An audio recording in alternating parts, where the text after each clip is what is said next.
ஒரு ஹெல்தியான உளுந்து தோசை அரிசியே இல்லாமல் ரெடி பண்ணியிருக்கோம். 1 கப் உளுந்து 1 மணி நேரம் ஊற வச்சு எடுத்துருக்கோம். உளுந்து அரைச்சி எடுத்துக்கிட்டோம். நம்ம இதோடவே நம்ம தேவையான பொருட்கள் சேர்த்துக்கலாம். 2 வெங்காயம், ஒரு 3 பச்சை மிளகாய், 1 இனுக்கு கருவேப்பிள்ளை, கொஞ்சமாக கொத்தமல்லி, இதெல்லாம் பொடிசாக கட் பண்ணிக்கலாம். மாவோடு நம்ம இது எல்லாமே சேர்த்துடலாம். வடையாக செய்கிறப்ப ஆயிலில் தான் நம்ம டீப் ஃப்ரை பண்ணி எடுப்போம்.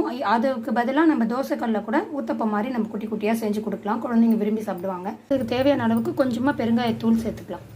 தேவையான அளவுக்கு சால்ட்டு, தேவையான அளவுக்கு கொஞ்சமாக தண்ணி விட்டு இப்போ நம்ம நல்லா மாவு கலந்து வச்சுட்டோம். இப்போ நம்ம தோசையாக செஞ்சு எடுத்துக்கலாம். லானாக இருக்குது. நம்மளுக்கு விருப்பமான சைஸில் சின்ன சின்னதாகவும் ஊற்றிக்கலாம், பெருசாகவும் ஊற்றிக்கலாம். இப்போ ஒரு சைடு நல்லா சிவந்துருச்சு. இப்போ இந்த சமயத்தில் எண்ணெய் விடுங்க. நல்லாவே முறுமுறுன்னு வரும். இப்போ நம்ம எடுத்துடலாம். சூப்பராக வரும். நல்லா ஒட்டவே ஒட்டாது.